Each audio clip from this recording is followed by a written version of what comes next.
precious blood of Jesus Christ. Nous sommes là pour le compte des dimensions prophétiques. Votre rendez-vous est le nôtre aussi. Mesdames, messieurs, bonsoir. La Bible déclare que nous n'avons pas à lutter contre la chair et le sang, mais contre les dominations, contre les autorités, contre le prince de ce monde des ténèbres et contre les esprits méchants dans les lieux célestes. En quoi donc consistent les batailles spirituelles et quelles en sont les véritables causes? Pour débattre du sujet, les réalités du monde invisible, nous recevons sur ce plateau, le plateau donc des dimensions prophétiques, le pasteur Yves Kalombo. Pasteur Yves, bonsoir. Bonsoir. Avec votre Bible, comme d'habitude, nous serons encore bénis ce soir. Les téléspectateurs, bien entendu, aussi. Prince Ouatini à ma droite. Bonsoir, Prince Ouatini. Bonsoir, Divin. Merci beaucoup d'être encore là pour les téléspectateurs, pour nous aussi. Merci. Pasteur Yves, Oui. nous avons retenu une pensée de l'apôtre Paul, Oui. qui dit que nous n'avons pas à combattre contre la chair, contre le sang, mais contre les dominations, les autorités, les princes de ce monde des ténèbres et les esprits méchants dans les lieux célestes. Qu'est-ce que Paul voulait dire par là? Nous n'avons pas à combattre contre la chair et le sang, mais contre. Clairement, qu'est-ce que Paul voulait dire par cette pensée? Bon, alors Paul voulait nous montrer que le combat que nous avons, ce n'est pas un combat terrestre. Donc, parce que même, parce qu'après ça, il définit un peu les personnes auxquelles nous avons à combattre. À combattre. Dans ma version français dynamique, là, il dit, ce n'est pas seulement, il dit ceci, je reprends le même passage, Oui. dans français dynamique, là, il est dit, car ce n'est pas seulement de notre combat à nous qu'il s'agit. Nous n'avons pas à lutter uniquement contre notre nature terrestre, ni contre des simples ennemis mortels, mais contre les puissances occultes. Vous voyez, les puissances, il s'agit de puissances cachées, Oui. occultes, contre une organisation spirituelle, satanique, vous voyez, contre les dictateurs invisibles. Invisible. Vous voyez cela? Les dictateurs invisibles, donc, qui, dans les ténèbres, veulent contrôler et régir notre monde. Contre une légion, ça continue encore, il dit que les esprits démoniaques dans les sphères surnaturelles, véritables agents du quartier, n'est-ce pas, général du mal. Il ne s'agit pas donc d'un combat dans la chair, il parle là-bas. Même si Oui. la chair en souffre les effets. Les effets, il dit bien que ce n'est pas contre des simples ennemis mortels. Vous voyez? Oui. Et il dit que, mais contre les puissances, ce sont des puissances, il dit occultes. Et puis il dit une organisation satanique, spirituelle, hein, contre les dictateurs invisibles, vous voyez, dans le monde des ténèbres, qui veulent contrôler et régir notre monde, contre les légions des esprits démoniaques dans les sphères surnaturelles, véritables agents du quartier général de mal. Donc là, vous comprenez que il veut seulement nous montrer que il ne s'agit plus d'un combat avec des simples mortels, mais le domaine où la bataille se passe devient carrément un monde invisible et d'une manière générale, nous disons souvent spirituel. Oui. Donc c'est ça, quand il a dit que ce n'est pas contre la chair et le sang que nous combattons. Maintenant, Oui. maintenant ces batailles spirituelles, parce que c'est ce que j'ai pu retenir Oui. de ce que vous avez dit tout à l'heure. Oui. Ces batailles spirituelles, en quoi maintenant elles consistent et quelles peuvent être la cause de ces batailles-là? Voilà. Donc ces batailles, d'abord, nous devons comprendre que les batailles sont menées par des êtres invisibles, comme nous avons dit. Oui. Et on les a nommés, on dit là-bas, parce que Paul dit là-bas dans Louis II, il dit que contre les dominations, contre les autorités, contre les princes de puissance donc, de ce monde des ténèbres, contre les esprits méchants dans le lieu céleste. Donc, en quoi consiste cette bataille? Cette bataille, au fait, il s'agit d'un combat entre deux royaumes.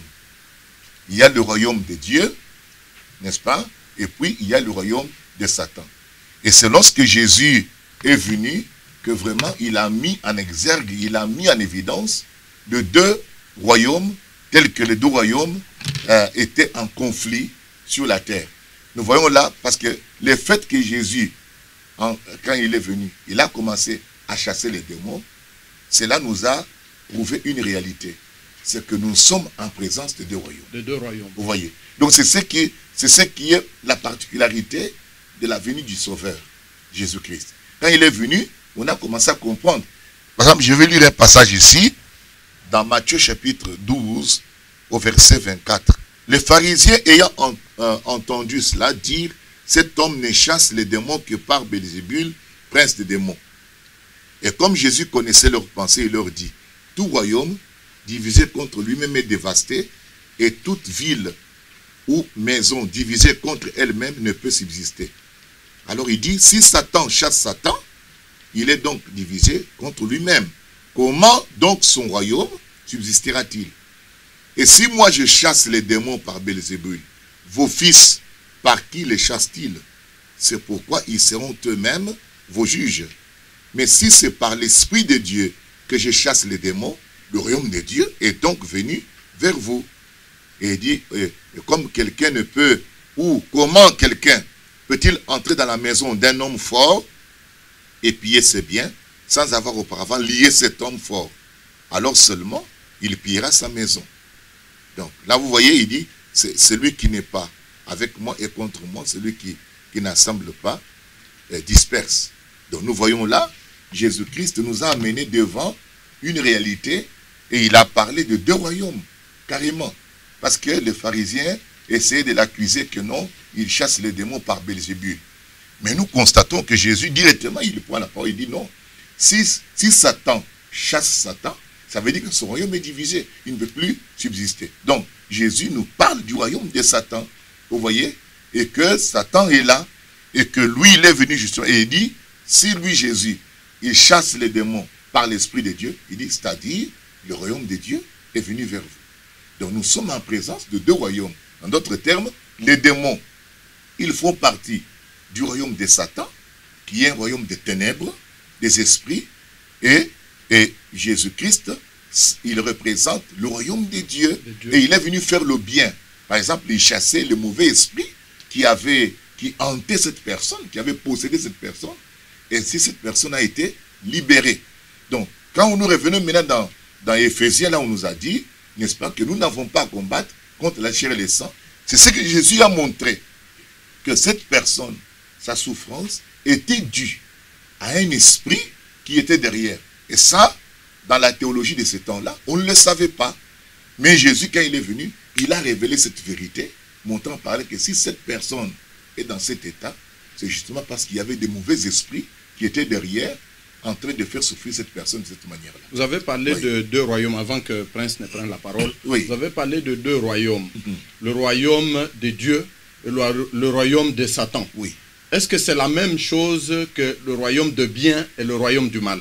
Exactement. C'est-à-dire le royaume de Dieu incarne le bien, oui. La santé, le bonheur, et ce qui est juste, la vie éternelle. Oui. Tandis que le royaume de Satan est caractérisé par le péché, le mal, les ténèbres, la cruauté, l'immoralité, oui, la mort. Donc c'est ça le royaume de Satan. Maintenant, ces royaumes, n'oubliez pas, on dit, ce sont des royaumes, mais on dit aussi, ce sont des puissances. Vous voyez, parce que quand Jésus est venu, ce n'est pas une simple causerie théorique. Il a manifesté la puissance pour chasser Satan. Satan est puissant. Et Jésus est venu justement avec la puissance du ciel pour le chasser. Donc ce n'est pas une petite affaire, vous voyez. Donc il s'agit alors de combats, de forces, de deux forces qui se battent. Alors ou bien vous êtes dans le royaume de Dieu, hein, ou bien dans le royaume de Satan. Permettez-moi que je puisse intervenir à ce niveau ici. Oui. Les combats qui engagent deux royaumes, le royaume de Satan et le royaume de Dieu. Oui. Mais dans ces combats, c'est l'être humain qui paye le prix, qui est victime de beaucoup de choses, de la stérilité, de la pauvreté, de la malédiction, des maladies. Toutes des maladies. causée par le combat entre deux royaumes, entre deux mondes, entre deux puissances. Comment on peut comprendre cela? Que les combats entre Satan et Dieu, et que ce soit l'homme qui paie le prix de ces combats-là. Bon, n'oubliez pas que l'homme, il faisait partie du royaume de Dieu. Parce que quand Dieu a créé l'homme, dans Genèse chapitre 1er, verset 26, comme on peut le lire, quand on a lu cela, comme on peut le lire. Donc, l'homme, en réalité, il fait partie du royaume de Dieu. Parce que Dieu a dit, faisons l'homme à notre image, selon notre ressemblance. Alors qu'il fasse quoi? Qu'il domine sur tout ce que Dieu avait créé. Ça, c'est l'homme. Et nous voyons là, l'homme, il est en quelque sorte membre ou bien sujet du royaume de Dieu. Et que le but de Dieu était que l'homme lui ressemble, que l'homme soit à son image sur la terre. Alors n'oubliez pas que quand Dieu a créé l'homme, nous sommes dans Genèse chapitre 1er, ensuite, dans le chapitre 2, il a fait à l'homme un corps. La Bible dit, il forma, n'est-ce pas, l'homme avec la poussière de la terre. Parce qu'il l'avait déjà créé. Maintenant, il le forme. Or, ça, c'est le corps. Donc, l'homme qui est esprit, l'homme qui est l'image de l'esprit, il a vécu dans un corps de chair. Le corps lui a été donné, justement, pour qu'il puisse manifester les caractéristiques de Dieu, manifester le dessein de Dieu sur la terre. Voilà en réalité pourquoi le corps lui a été donné. Vous voyez. Bon, maintenant, qu'est-ce que nous constatons? C'est que là, avec la question que tu as posée, la Bible dit dans l'Apocalypse chapitre 12, il y eut guerre au ciel, dans le ciel.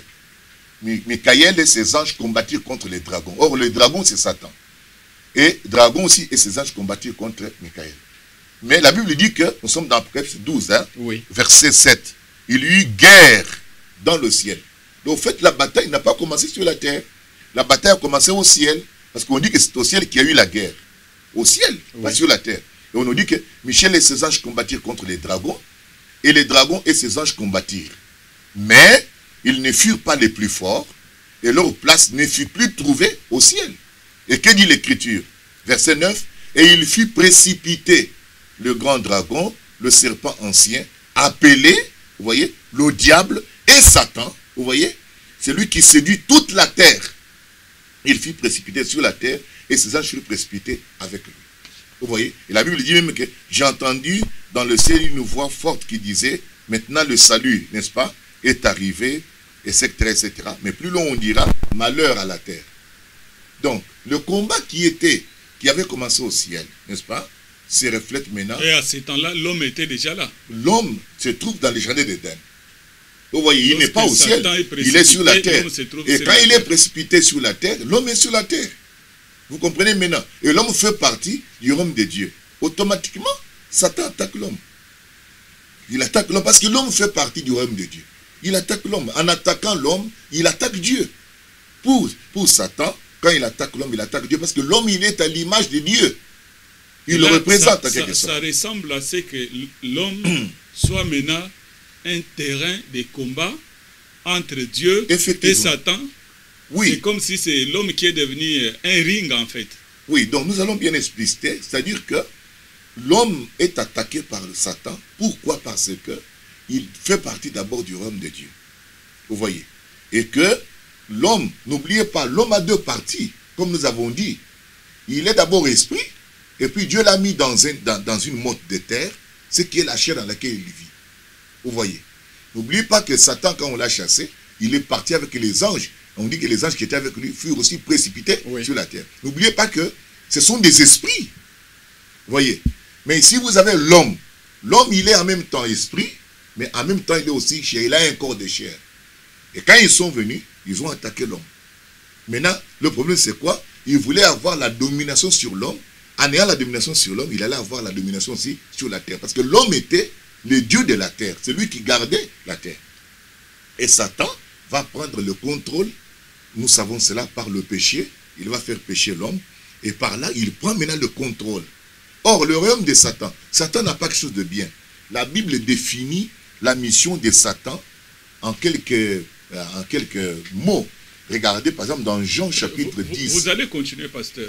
Une petite chose que je voudrais demander. Oui. Mais maintenant, Vous avez bien dit que le dragon étant précipité, les esprits, c'était sous la forme esprit. Oui. Ils n'avaient pas de Ce sont corps. des esprits, Ils oui. n'ont pas, les esprits n'ont pas de corps. Ils n'ont pas de corps. Maintenant, de quel corps se servent-ils pour attaquer l'homme? C'est ça justement, c'est-à-dire que quand ils viennent, n'est-ce pas, c'est ce que nous avons parlé l'autre fois après, à propos de la sémence du serpent, les gens ne comprenaient pas.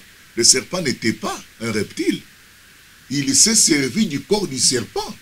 Parce que le serpent parlait. La Bible dit que le serpent était le plus rusé de tous les animaux des champs. Il parlait. C'est ainsi que d'où venait toute cette pensée-là pour venir parler à la femme, lui suggérer des choses. Aucune bête simple ne pouvait le faire. Ne pouvait le faire. C'était Satan qui est entré dans le serpent pour pouvoir obtenir, n'est-ce pas, qu'il ait aussi une descendance sur la terre afin qu'il puisse y régner. C'est ça le problème. Il va avoir aussi un royaume sur la terre. Parce que l'homme fait partie du royaume de Dieu. Oui. Le règne de Dieu sur la terre est représenté par l'homme. Vous voyez. Maintenant, je disais que la mission du diable a été définie par Jésus. Dans Jean 10, il dit, le voleur ne vient que pour dérober, égorger et détruire. Voilà les trois choses. Donc quand il y vient, c'est pour dérober, pour égorger et pour détruire. Quand Satan est venu vers l'homme, il n'amènera rien de bon. Il n'a rien de bon. Il n'a pas ménagé l'homme, non. Non, il n'a pas ménagé. Il l'a pris sous son contrôle. Le royaume de Satan, c'est ténèbres, maladie, souffrance, tout. Et c'est ce que l'homme est en train de subir. Et l'homme n'était pas comme ça avant. L'homme avant, il était dans un bonheur parfait, où Dieu l'avait placé. Dieu ne peut pas créer l'homme pour la souffrance, créer l'homme pour être martyrisé. Non, ça sera une frustration. Comment Dieu peut-il créer une personne riche pour être malade toute sa vie? Ça n'aura pas de sens. Donc, par le péché, Satan a pu avoir le contrôle sur l'homme. Vous voyez? Et il a eu le contrôle. Maintenant, l'homme étant tombé, quand on dit tombé, au fait, c'est quoi? C'est-à-dire qu'il a quitté du royaume de Dieu. Il se retrouve maintenant dans le royaume de Satan. Il est prisonnier. Et il subit. Et maintenant, ce que l'homme fait, c'est ce que Satan le pousse à faire. Tout ce que l'homme possède, Satan prend ça, détourne ça, il retourne ça contre l'homme. Même si l'homme invente une chose, Satan va prendre cette chose, il la retourne contre l'homme. Et c'est comme ça que il a pris la domination sur la terre. Vous voyez. Donc, la mission de Satan, c'est celle-là. Nous avons bien compris qu'il fut précipité. Et alors maintenant, c'est ainsi que Satan a pris l'occasion d'entrer dans les humains. C'est comme ça. Oui. Mais il est défendu à Satan de vivre dans les hommes. C'est pourquoi quand Jésus est venu, il chassait les esprits mauvais. Pasteur, n'allez plus loin. Oui. N'allez Oui. pas très loin. Vous allez arriver à ce que vous dites là. Oui. Je prends ce que Prince a dit tout à l'heure. Prince dit que par le fait de tout ce que vous avez dit, Oui. l'homme est pratiquement le champ de bataille, Oui. le ring où Exact. les deux royaumes s'affrontent. Viennent Et se battre. moi, je vais plus loin. L'homme prend part à ce combat, Oui. à ces batailles Oui. entre les deux royaumes. Voilà. Alors, en tant que tel, est-ce que Dieu, qui est le chairman du royaume de Dieu, Oui. j'ai souffert cette redondance, Oui. le chairman de son propre royaume, Oui. est-ce qu'il n'a pas doté l'homme de deux armes, d'un outillage avec lequel il va aussi se défendre parce qu'il prend part au combat? Ah, c'est une belle question. Parce que là, déjà, nous allons arriver à la solution que Dieu est en train de préconiser. Oui, à préconiser pour justement sortir l'homme. Parce que l'homme maintenant est victime. Satan ne se bat pas contre Dieu au ciel. Non, il est sur la terre. Et comme il sait que l'homme est à son image et à l'image de Dieu, il attaque l'homme. Il prend l'homme. Pour lui, il sait qu'il a attaqué Dieu. Vous voyez cela? Mais Dieu ne peut pas laisser non plus. Comme qui dirait Oui. que quelqu'un vient, il ne sait pas par où vous attaquez. Alors il attaque voit l'enfant passer, alors oui, il attaque l'enfant. il vomit sa colère sur l'enfant. Sur l'enfant. Il Ouais. sait qu'en faisant ça, il fait ça sur C'est toi. sur vous. Ah. Donc, l'homme, imagine-toi, Dieu dit, faisons l'homme à notre... Donc, l'homme, c'est Dieu. L'homme, c'est une entité de Dieu. Oui. Alors, en attaquant l'homme, il a attaqué Dieu. Oui. Alors, Dieu ne pouvait plus laisser cette situation-là comme ça. Il sait que son fils avait commis une erreur, mais Dieu a préconisé une solution. Vous voyez, Oui. il a préconisé une solution. Parce qu'il doit venir sortir l'homme de cette condition-là. C'est-à-dire, il doit quitter le royaume de Satan. Et nous voyons là, quand Jésus arrive, et c'est ce qu'il déclare dans Jean 3, verset 5, il déclare, il dit que Jésus répondit, en vérité, je te le dis, si un homme n'est né d'eau et d'esprit, il ne peut entrer dans le royaume de Dieu. Donc, le salut pour l'homme, c'est de quitter le royaume de Satan et d'entrer dans le royaume de Dieu. C'est ça, c'est la seule façon. Si tu quittes le royaume de Satan, c'est fini ces histoires-là de maladies, de souffrances, de domination démoniaque. C'est fini parce qu'il faut venir dans le royaume de Dieu. Le royaume de Dieu possède tout. D'ailleurs, il nous dit ceci. Il vient dans le royaume de Dieu, il retourne dans le royaume de Dieu. Parce qu'il y était déjà. Oui, il y retourne. Regarde ce qu'il dit ici, par exemple, dans Luc chapitre 12, là, verset 31. Cherchez plutôt le royaume de Dieu. Et toutes ces choses vous seront données par-dessus. Et puis il dit, ne crains pas un petit troupeau, car votre Père a trouvé bon de vous donner le royaume. Donc, la volonté de Dieu, quand il parle, il dit, ce n'est pas que nous puissions rechercher les biens matériels. Il dit que cherchez plutôt le royaume, parce que le royaume, lui, possède ça. Il faut chercher plutôt le royaume. Parce que les choses matérielles, là, ça va se détruire et puis Satan les abîme. Mais une fois que vous avez retrouvé le royaume, c'est fini. Donc, vous passez dans le royaume de Dieu, il dit que et les restes des choses vous seront données. Vous voyez. Et puis il dit ensuite, ne crains pas un petit troupeau, votre Père a trouvé bon de vous donner le royaume. Maintenant, comment Dieu nous donne-t-il le royaume? Comment Dieu va-t-il vaincre Satan pour nous, hein, afin que nous puissions posséder le royaume maintenant, parce que nous avons été destinés à posséder le royaume de Dieu. C'est ça, au fait, la finalité de ces choses. Alors là, Jésus-Christ, en venant mourir à la croix, vous voyez cela, quand il est mort à la croix, nous sommes morts avec lui. En d'autres termes, nous sommes déjà morts. Maintenant, quand Christ ressuscite, nous restons avec lui. Ce qui veut dire que lorsque nous recevons le Saint-Esprit, nous sommes passés de la mort à la vie. Oui. Vous voyez cela. Donc nous sommes entrés, et puis il est même dit là-bas que nous sommes transférés. Regardez ce que dit par exemple Colossiens, chapitre 1er là, au commencement au verset 13.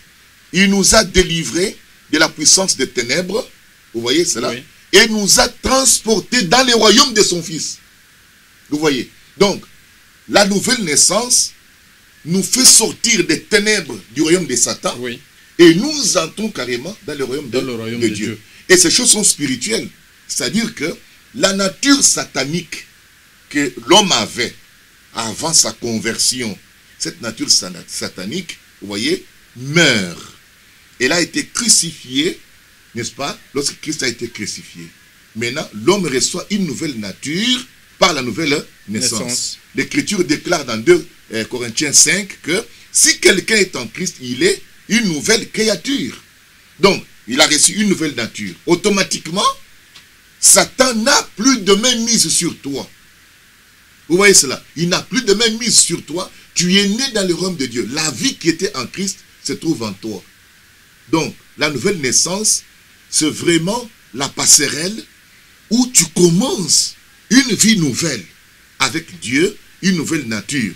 Et tu es transféré dans le royaume. Tu fais partie directement du royaume de Dieu. Par nature. Vous voyez? Oui. Ce qui fait que maintenant, Satan n'aime pas ça. Et c'est ça le combat dont tu entends Paul dire que nous n'avons pas à combattre contre la chair et le sang, mais contre les esprits méchants dans les lieux célestes. Il va chercher à nous combattre, à nous barrer la route. Vous comprenez? C'est ce que Satan fait. Et cela me donne une pensée. Gardez la pensée, Prince Watini, le temps que nous puissions dire aux nombreux téléspectateurs qui nous ont pris en cours, que vous suivez votre programme que vous aimez bien, Dimension prophétique, et nous sommes en train aujourd'hui de parler des réalités du monde invisible, encore et toujours avec le pasteur Yves Kalombo, et qui a sa Bible entre ses mains pour donner tous les éclaircissements. Prince Watine, je reviens à vous pour votre intervention. Merci divin. J'étais en train de dire que ce que le pasteur Yves venait de faire comme exposé sur les réalités lorsqu'il a touché Paul, tout ça, ça me donne à comprendre comme si, en dehors de ces deux puissances spirituelles, il y a quelque part aussi un autre monde naturel. Et je voudrais comprendre, entre le monde naturel et le monde spirituel, quel est le pôle qui a beaucoup plus d'influence sur l'autre? Est-ce que c'est le monde naturel qui a beaucoup d'influence sur le monde spirituel, ou c'est le monde spirituel qui a de l'influence sur le monde naturel? Oui, déjà rien que par la lecture, comme j'avais dit que en lisant Louis II, on ne le voit pas directement. Si on prend le français courant, là il est dit carrément que nous n'avons pas à lutter contre des simples ennemis mortels. Et là il continue, il dit, mais contre les puissances occultes, contre une organisation spirituelle satanique, contre les dictateurs invisibles qui, dans les ténèbres, vous voyez cela, veulent contrôler et régir notre monde. Vous voyez? Donc, ils sont dans le monde invisible, mais ils sont organisés. Pour faire quoi? Ils veulent contrôler, régir le monde ici. Donc, les choses que nous vivons dans le monde naturel sont commandées à partir du monde spirituel. Maintenant, dans le monde spirituel, il y a deux forces. Vous avez la puissance de Dieu et la puissance de Satan. Maintenant, tout dépend. Donc, tout ce qui arrive sur la terre est commandé par l'une de ces deux forces. Vous voyez, soit c'est Satan, soit c'est Dieu. Là, carrément, je peux fournir des efforts pour n'appartenir à aucun de ces mondes et ne pas être impliqué dans ces combats-là. Non, lorsque nous sommes nés dans ce monde, étant nés dans le péché... Donc vous êtes neutre. Oui, être neutre, non, c'est possible. Pas être impliqué dans les combats. On n'est pas dans le royaume de Satan, on n'est pas dans le royaume de Dieu. C'est impossible. On est neutre. C'est impossible parce que vous entendez par exemple David dire « Je suis né dans le péché, conçu dans le péché ». Or le péché... c'est ça l'autorité de Satan.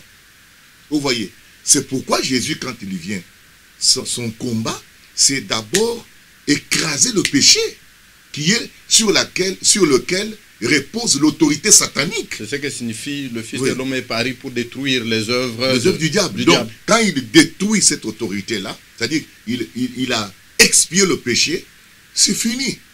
Toutes les conséquences du péché-là ne peuvent plus tenir debout. Donc, il n'y a pas une position intermédiaire, comme disait le frère, parce que là, il faut que vous puissiez dire ça aux gens. Oui. Il n'y a pas de neutralité. Quand on est né dans ce monde, on est déjà dans les mains de Satan. Oui, on est déjà né dans les mains tout cru, encore bébé, là, gentil, déjà dans les mains de Satan. Quand je suis l'enfant du pasteur. Oh, même si tu es l'enfant du pasteur, l'enfant d'un prophète, tout ça, etc., ça ne change rien du tout. Nous, étant nés dans ce monde, nous sommes nés dans le péché. Parce que cette naissance-là est une naissance pervertie.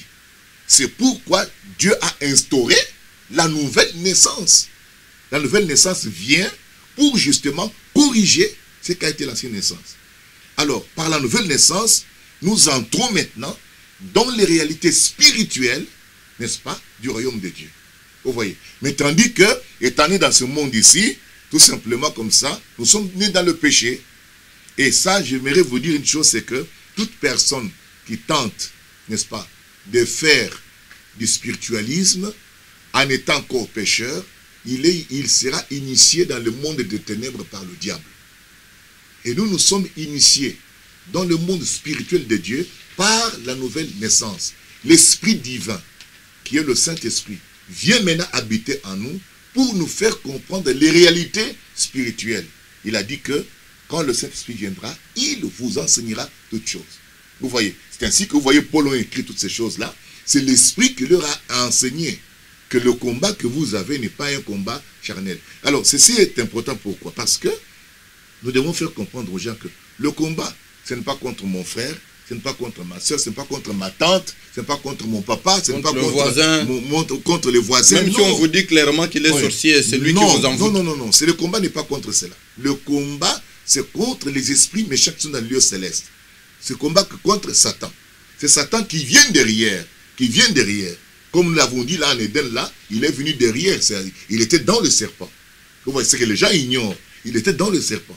Vous voyez. Maintenant, aujourd'hui, nous devons comprendre cela. Et puis, nous ne pouvons pas comprendre, n'est-ce pas, qu'on dise que voilà, c'est cet enfant qui m'a ensorcelé, qui est tellement ensorcelé. Non. Quel que soit ce que Satan fait, n'est-ce pas, c'est lui l'auteur. Il est derrière. Il est allé peut-être par mon frère, il est allé peut-être par ma soeur, il est allé peut-être par telle personne, mais jamais condamner la personne. Vous devez vous souvenir que c'est Satan qui doit être pointé et il a déjà été vaincu à la croix du calvaire. Et puis, quand nous lisons, nous voyons les sortes d'armes que Paul, n'est-ce pas, nous dit de nous revêtir. Sinon, si j'allais rester sur ma soif si vous n'aviez pas parlé de ça. Avant de toucher les armes, moi j'aurais voulu que vous puissiez m'expliquer une réalité qui me vient en tête maintenant là. Il y a de certaines choses que nous attribuons à Satan qui relèvent peut-être de l'utopie de notre propre mental. Je peux citer un cas de la sorcellerie. Ouais. Moi, personnellement, je ne crois pas que la sorcellerie existe. Même je crois que même la Bible ne reconnaît pas que la sorcellerie existe. La Bible la reconnaît. Est-ce que Oui. vous trouvez que la sorcellerie fait partie des réalités dans le monde invisible? Exactement. Donc, comme vous venez de le dire là, la sorcellerie fait partie réellement des réalités du monde invisible. Les gens ne croyaient pas que les démons pouvaient exister si Jésus n'était pas venu. C'est lorsque Jésus est venu, quand il a commencé à parler, regardez par exemple cette écriture ici, avant même qu'on parle un peu sur les détails de la sorcellerie. Là. Oui. Marc 1, 21, ils se rendirent à Capernaum. Et le jour du sabbat, Jésus entra d'abord dans la synagogue et il enseigna. Vous voyez? Alors il ne s'est pas arrêté seulement à l'enseignement. La Bible dit, ils étaient frappés de sa doctrine, car il enseignait comme ayant autorité et non pas comme les scribes. Il se trouva dans leur synagogue un homme qui avait un esprit impur et qui s'écria, qu'y a-t-il entre nous et toi, Jésus de Nazareth? Tu es venu pour nous perdre. Je sais qui tu es, le Saint de Dieu. Voyez, quand il a parlé, personne ne savait qu'il avait un esprit impur. Ça, c'est la Bible qui nous dit que la personne qui parlait avait l'esprit impur. Oui. Et les gens ont compris qu'il avait l'esprit impur. Après, regardez ce qui va se passer. Jésus le menaça disant, tais-toi, sors de cet homme. Et l'esprit impur sortit de cet homme en l'agitant avec violence et en poussant un grand cri. Maintenant, la Bible dit, tous furent saisis de stupéfaction. Vous voyez, ça nous a maintenant étonné. De sorte qu'ils se demandaient les uns aux autres, qu'est-ce que c'est ceci? Une nouvelle doctrine. Il commande avec autorité, même aux esprits impurs, et lui obéissent. Sa renommée s'est répandue. Vous voyez, donc c'est-à-dire les gens étaient surpris. Ils étaient étonnés, ils ont dit non, ça c'est nouveau. Vous voyez, c'était une réalité qui était là, mais ils ignoraient. Cet homme-là qui faisait beaucoup de bruit dans l'église, les gens croyaient que peut-être c'était un comédien, etc. Et quand il a parlé, les gens ne savaient pas. Mais Jésus a dit, tais-toi, sors. Et les gens regardent, ça l'agite, ça jette par terre, et l'esprit sort, et l'homme devient normal. Sans vous couper, donc, vous voyez. Au temps de Jésus, on chassait aussi les démons. Mais bien sûr, comme tu viens de le voir, il vient de le chasser. Et il va même demander aux disciples, il va leur dire qu'il leur donna force et puissance sur tous les démons. Vous voyez, il a même dit à l'église que, voici, à mon nom, vous chasserez les démons. Parce que les démons sont derrière les affections, les problèmes que les gens ont. Et nous les voyons ici. Si tu prends par exemple l'homme de Gadara, par exemple le fou là, l'homme là, il vivait au cimetière, il s'est blessé. Est-ce que Dieu avait créé un homme comme ça? Dieu n'a pas créé ça. Un homme qui se blesse, il est nu, il tape tout le monde, il casse les chaînes. Vous mettez des chaînes, il casse des chaînes, de grosses chaînes. Une personne, la force d'une personne ne peut pas faire ça. Donc nous voyons maintenant Jésus venir automatiquement visiter la personne et il va le délivrer. Et les démons ils ont parlé. N'est-ce pas? Les démons ont parlé, ils ont dit, qu'est-ce qu'il y a entre toi? Jésus dit, vous êtes à combien? Il dit, nous sommes une légion. Ils ont dit, ne nous chasse pas, écoute, si tu veux nous chasser, envoyez-nous dans les ports. Et il y avait des ports là-bas. Et qu'est-ce qui va se passer? Pourquoi il y a des religions qui ne mangent pas de porc, hein? Oui, bon, bien sûr, ben là c'est tout simplement leur façon de voir. Mais ici, nous voyons que quand il a chassé les démons sont entrés dans les ports. Et les porcs sont allés se jeter dans le lac. Et ils sont morts. Et ça a étonné tout le monde est venu là-bas. Donc c'était un événement. Et l'homme est revenu dans son bon sens. Il a retrouvé sa famille. Vous voyez, donc, derrière les troubles, derrière les maladies, derrière les blocages, les chômages, les souffrances que les gens vivent, il doit y avoir une cause spirituelle, un démon quelque part. Parce que nous voyons Jésus délivrer ces gens-là. Pasteur, oui.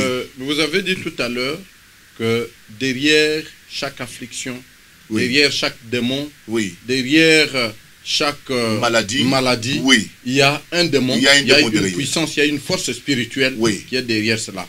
Je tire la conclusion, je suppose, oui. que derrière chaque bénédiction, derrière chaque faveur que l'on peut avoir et tout ça, chaque élévation, il y a aussi la main de Dieu, il y a aussi le royaume de Dieu derrière ça. L'homme, le champ de bataille, l'homme, qui participe au combat spirituel entre les deux royaumes, l'homme qui est finalement l'élément que les deux royaumes se disputent. Dieu veut avoir l'homme sous son contrôle. Le diable veut avoir l'homme sous son contrôle pour régner. Alors, dans tout ce foisonnement, comment en sortir victorieux? Comment l'homme va sortir victorieux de ce combat auquel non seulement il est victime, mais il fait aussi part. Il fait aussi partie, j'allais dire. Avant de répondre à cette question, j'aimerais dire une chose ici qui est très nécessaire. Allez-y, pasteur. Oui, qui pouvait peut-être nous échapper. Parce que tu as posé la question tout à l'heure. Derrière le bien, c'est Dieu. Derrière le mal, c'est Satan. Nous devons être très prudents parce que l'ennemi se transforme aussi en ange de lumière. Oui.